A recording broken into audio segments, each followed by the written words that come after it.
CM Chandrababu నేతృత్వంలో రాష్ట్రం number 1 గా నిలుస్తుందన్నారు కూటమి నేతలు. ప్రజలు మెచ్చిన పాలన అందించేందుకు నిరంతరం కృషి చేస్తున్నామన్నారు. రాష్ట్రంలో విద్యా వ్యవస్థను బలోపేతం చేస్తున్నామన్నారు. విద్యార్థులకు నాణ్యమైన విద్యతో పాటు అన్ని వసతులు కల్పించేందుకు తీవ్రంగా శ్రమిస్తున్నామన్నారు కూటమి నేతలు.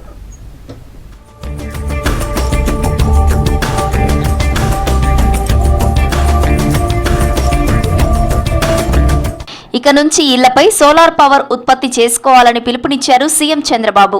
చిత్తూరు జిల్లా కుప్పంలో పర్యటించారు బాబు. ద్రవిడ యూనివర్సిటీలో స్వర్ణకుప్పం విజన్ 2029 డాక్యుమెంట్ ఆవిష్కరించారు. నడిమూరులో సూర్యాఘర్ సోలార్ పైలట్ ప్రాజెక్టును ప్రారంభించారు. ఈ ప్రాజెక్టు ద్వారా ప్రతి ఇంటిలో నెలకు 200 యూనిట్ల విద్యుత్ ఉత్పత్తి చేసుకునేందుకు అవకాశం ఉందన్నారు. 60 యూనిట్లు వాడుకోవచ్చని, మిగతా 120 యూనిట్లను గ్రిడ్ కు అనుసంధానం చేయొచ్చని తెలిపారు. ఏడాదికి 4000 కరెంటు ఉచితంగా వినియోగించుకోవడంతో పాటు అదనంగా 5000 ఆదాయం వస్తుందన్నారు సీఎం చంద్రబాబు.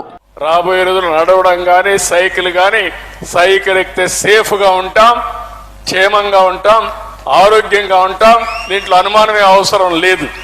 అందుకే మీకు కంఫర్ట్ ఇవ్వడానికి ఎలక్ట్రికల్ సైకిల్ కూడా తీసుకొస్తున్నాం. దానివల్ల ఇంకా అడ్వాంటేజ్ వస్తుంది. దీన్ని ఎనర్జీ కాస్ట్ అంతా కూడా తగ్గించడం. కరెంటు బిల్లులు కట్టలేక అవస్థపడుతున్నారు. ఆ కరెంటు బిల్లులు తగ్గించే విధానానికి శ్రీకారం చుట్టామని చెప్పి కూడా నేను మీకు తెలియజేస్తున్నా.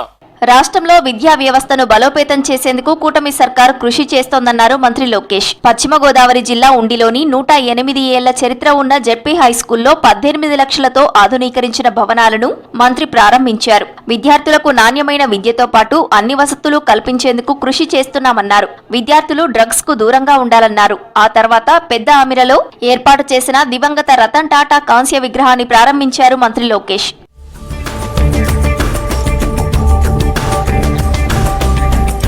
8న విశాఖలో జరగనున్న ప్రధాని మోదీ పర్యటనను విజయవంతం చేయాలన్నారు హోంమంత్రి వంగలపూడి అనిత.